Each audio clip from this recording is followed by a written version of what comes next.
Assalamualaikum warahmatullahi wabarakatuh. Selamat pagi untuk peserta didik semuanya dimanapun panjenengan berada, baik yang ada di Indonesia maupun yang ada di luar negeri. Ini lagi santai, saya ditemani oleh Mas Arifin dari Ciamis, juga ada Mas Manfa dari Klaten.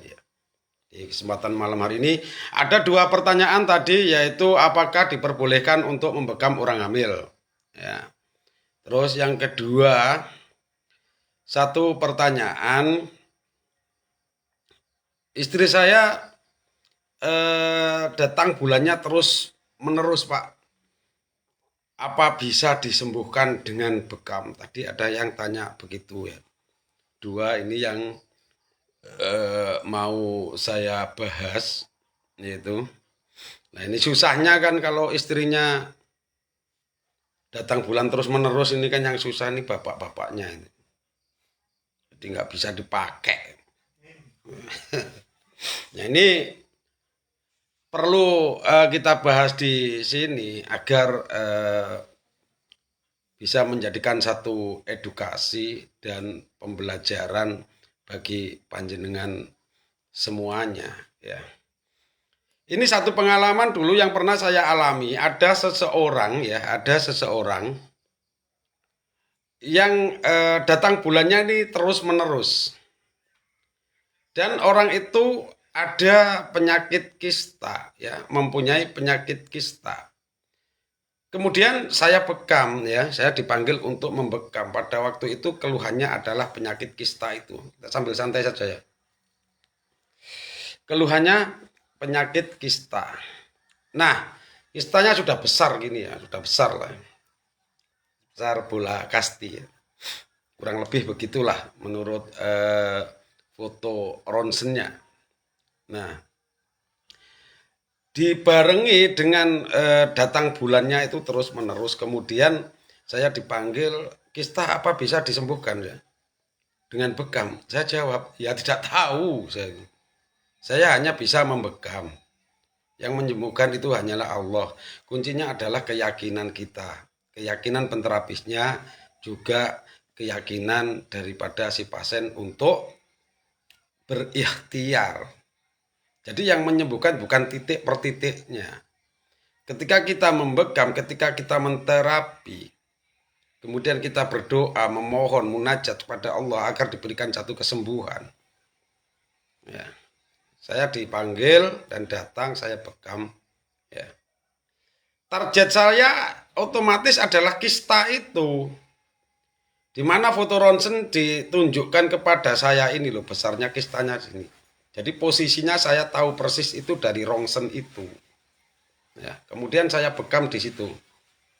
Yang saya bekam di area kistanya, saya ambil titik kiri dan kanan saja. Kemudian saya tambah al-kahil dan muhid. Itu saja, 4 titik. Ya, 4 titik. Kemudian rasa sakitnya hilang ya, rasa sakitnya hilang, rasa begahnya juga hilang. Itu seketika. Ya. Kemudian pembekaman yang keempat ya, kedua, ketiga perkembangannya sedikit-sedikit tapi berkembang positif. Kemudian pembekaman yang keempat saya datang, dia bercerita, Pak, saya ini sebenarnya datang bulan itu terus menerus Pak, tapi setelah dibekam sejak pembekaman kedua, nah datang bulannya jadi normal, itu jadi berhenti ya, jadi berhenti. Itu. Ya jawab wallahu alam. Jadi target saya adalah membekam soal gangguan kista, penyakit kista itu, tapi datang bulannya kembali normal. Makanya ketika tadi ada orang menjawab, bertanya, istri saya atau curhat ya, istri saya itu datang bulannya terus menerus Pak, apa bisa dibekam? Kalau bekamnya bisa-bisa saja. Soal sembuhnya kembali lagi kepada Allah. Saya tidak bisa menjawab bisa sembuh atau tidak. Tidak bisa. Karena saya hanya bisa membekam. Itu ya. Yang penting panjenengan itu mempunyai satu insting. Kira-kira kalau orang datang bulan itu titiknya di mana? Otomatis kita adalah mengarahnya. Berpikir kita adalah ke arah rahim. Nah, posisi rahim itu di mana? Kita harus tahu. Maka dilakukanlah pembekaman di area rahim sehingga dengan ikhtiar pembekaman itu bisa menjadikan sesuatu yang tidak normal ini menjadi normal. Ya, itu yang perlu saya sampaikan. Jadi untuk masalah sembuhnya atau tidaknya saya kalau ditanya ya tetap tidak tahu. Penyakit apapun kalau ditanya ini dibekam bisa sembuh enggak? Saya pun juga tidak tahu.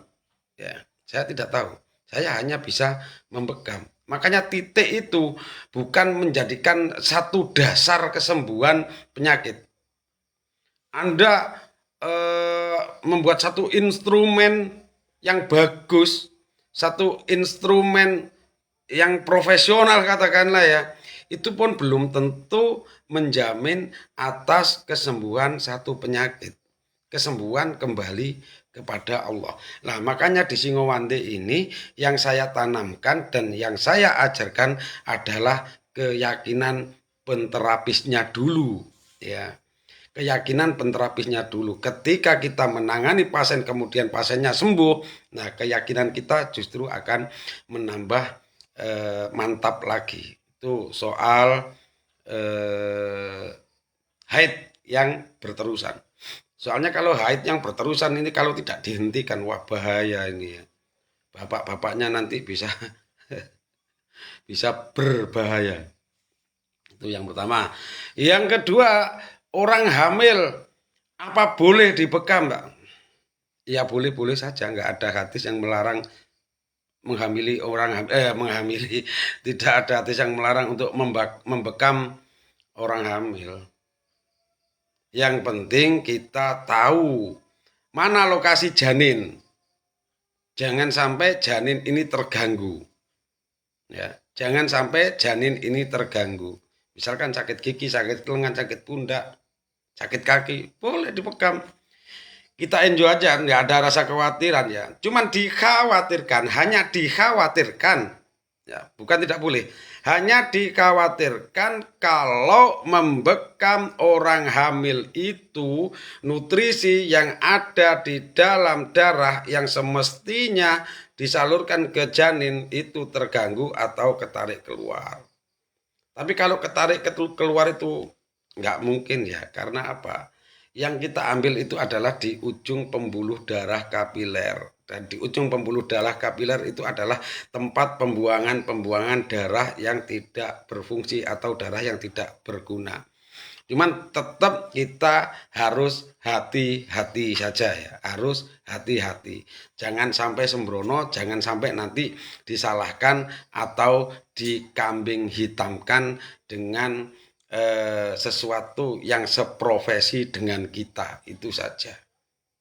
Dan saya juga pernah membekam orang yang hamil 2 minggu. Saya bekam di area, karena pinggangnya sakit saya bekam. Dan alhamdulillah juga melahirkan dengan normal, melahirkan dengan sehat. Bahkan beliau itu punya anak 2 itu cewek-cewek, dia saking kepinginnya punya anak cowok. Nah, pada hamil 2 minggu itu tidak tahu kalau hamil, beliau itu sakit perut. Nah, sakit perut dikiranya sakit lambung. Kemudian minta bekam pada saya. Dan saya bekam biasa, saya pakai bekam dasar ya. Saya pakai bekam dasar atau instrumen dasar. Yang lebih saya utamakan pada waktu itu justru di lambung. Ya, di lambung. Nah, setelah pembekaman itu beliau itu langsung sembuh. Nah, minggu ketiga beliau merasa sakit lagi. Nah, merasa sakit lagi itu nggak manggil saya. Beliau nggak manggil saya, tapi pergi ke puskesmas. Lah ini untungnya ya. Pergi ke puskesmas. Ternyata setelah dicek di puskesmas, ternyata positif hamil. Nah, sorenya ketemu saya sambil ketawa. Gara-gara Anda, gara-gara kamu Pak, sampean bekam saya jadi hamil. Nah saya pun ketawa. Loh, yang menghamili kan suami panjenengan bukan saya. Tapi penyakitnya pada waktu itu yang sakit perut pertama itu langsung memang reda ya, reda. Dan alhamdulillah sekarang anaknya kalau nggak salah sudah umur 1 tahun lebih ya. Nah ini adalah satu bukti juga bahwa orang hamil itu dibekam pun tidak masalah. Tapi kita yang terpenting adalah kehati-hatian. Jangan sampai Anda sedot bayinya keluar. Lah itu sampai disalahkan nanti. Kita hanya mengeluarkan toksin-toksinnya yang mengganggu tubuh si ibu ya. Ya. Jadi boleh, tetap boleh. Kalau dulu saya memang ragu ya, nggak berani saya itu membekam orang yang hamil ya pada waktu itu. Tapi setelah kejadian-kejadian yang tidak sengaja, ya, oh ternyata tidak apa-apa. Terus ada lagi pasien saya hamil 3 bulan, terus sakit di pinggang sama sakit gigi. Pada waktu itu. Kemudian itu saya sudah berani, saya bekam ya, saya bekam. Karena apa? Karena ibu hamil pada waktu sakit gigi kan tidak berani minum obat, ya. Tidak berani minum obat. Akhirnya saya bekam dan sudah besar anaknya. Sekarang sudah besar ya, sudah apa itu PAUD ya, sudah PAUD. Itu kalau setiap minggu, kadang 2 minggu itu sakit gigi pindah gitu. Selalu saya lakukan pembekaman karena beliau tidak berani minum obat. Ya, demikian ya untuk teman-teman. Makanya menjadi ahli terapi bekam itu kita harus benar-benar tahu atau kita harus memakai insting kita. Ini insting kita itu sangat berperan ya. Jangan sekali-kali panjenengan itu terus beranggapan atau berpikiran bahwa membekam itu harus titiknya tepat, titiknya tidak boleh selisih sedikit pun, tidak boleh geser, itu salah ya. Itu salah. Itu nanti pendalamannya saya ajarkan di grup WA. Ya, kalau guru Anda misalkan melarang orang hamil jangan dibekam, ya jangan lakukan. Ikuti guru Anda, jangan ikut saya. Ya. Nah, jadi lain guru itu beda-beda ya, beda-beda. Kalau saya hanya pakem dari kitab Tibun Nabawi ya. Yang penting saya keluarkan darah, tidak melenceng dari sana. Itu cara praktek saya untuk membekam ya. Jadi saya itu ilmu-ilmu tidak ada revisi-revisi kayak yang di medsos, di FB, keluaran buku revisi terbaru tentang bekam. Seakan-akan kalau revisi kan seakan-akan ilmunya ada kesalahan terus direvisi, diperbarui. Padahal ilmu yang ada di kitab Tibun Nabawi tentang bekam ini sudah lengkap. Sudah bagus. Kenapa direvisi? Yang direvisi adalah pemikiran penterapisnya. Itu ya. Biar betul-betul mengamalkan apa yang ada di kitab Tibun Nabawi. Kalau ada revisi artinya ilmunya yang dulu ada kesalahan atau ada kurang tepat atau bagaimana sehingga direvisi. Makanya Singowandi itu tetap mengamalkan Tibun Nabawi, tidak ada revisi, tidak ada pembaharuan ya. Juga tidak ada alumni. Kalau ada alumni, nanti kalau ada perkembangan penyakit yang baru bagaimana saya mengajar. Kata teman saya Pak Aris, kalau alumninya nggak ada, yang ada itu almarhum. Yang ada almarhum, alumni nggak ada.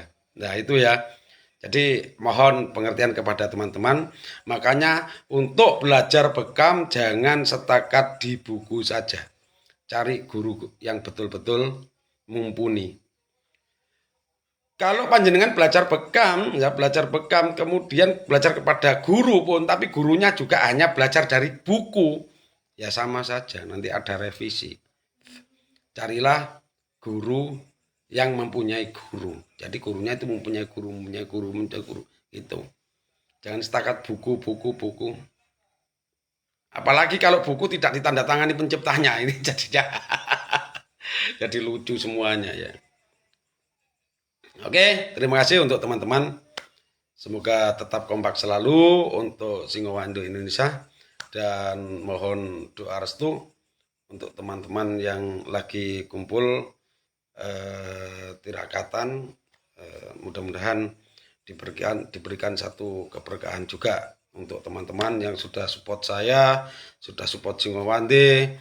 Apapun itu event-eventnya itu disupport, saya ucapkan terima kasih dan mudah-mudahan keberkahan selalu tercurah kepada panjenengan semuanya. apalagi untuk divisi Hongkong ya, saya terima kasih sekali ya untuk divisi Hongkong semuanya. Jadi saya menyadari untuk divisi Hongkong karena prakteknya adalah 1 minggu sekali. Kalau panjenengan itu memang jarang-jarang setor ke grup tentang praktek, itu saya masih memaklumi ya. Saya masih memaklumi karena di negeri orang tempat istilahnya kerja ya, kerja terus bekamnya hanya 1 minggu sekali, itu saya sangat-sangat memaklumi dan tetap semangat saja. Nah, yang ada di Indonesia ini yang saya tekankan adalah harus simak pelajaran saya. Kalau nggak nyimak ya salah sendiri, akhirnya nanti pasti terkeluar. Itu yang ada di Indonesia. Ya, makanya untuk teman-teman itu tetap semangat karena target saya adalah menjadikan panjenengan itu seorang penterapis yang betul-betul praktek.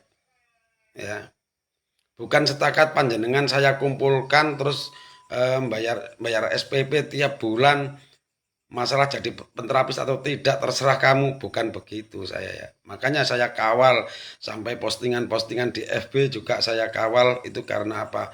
Biar tidak ada kesalahan-kesalahan yang menimbulkan satu kontroversi. Ya beginilah Singowandi, memang aturannya ketat. Ada yang ngomong Singowandi aturannya kayak anak kecil. Lah kalau nggak mau diatur kayak anak kecil ya jangan ikut Singowandi, kan beres. Ya, Singowandi memang kayak gini. Kalau nggak mau diatur ya bikin kelas sendiri, ya kan beres. Ya. Jadi sudah keluar dari Singowandi ngomong Singowandi kayak anak kecil. Lah kalau kayak anak kecil kenapa dulu panjenengan ikut?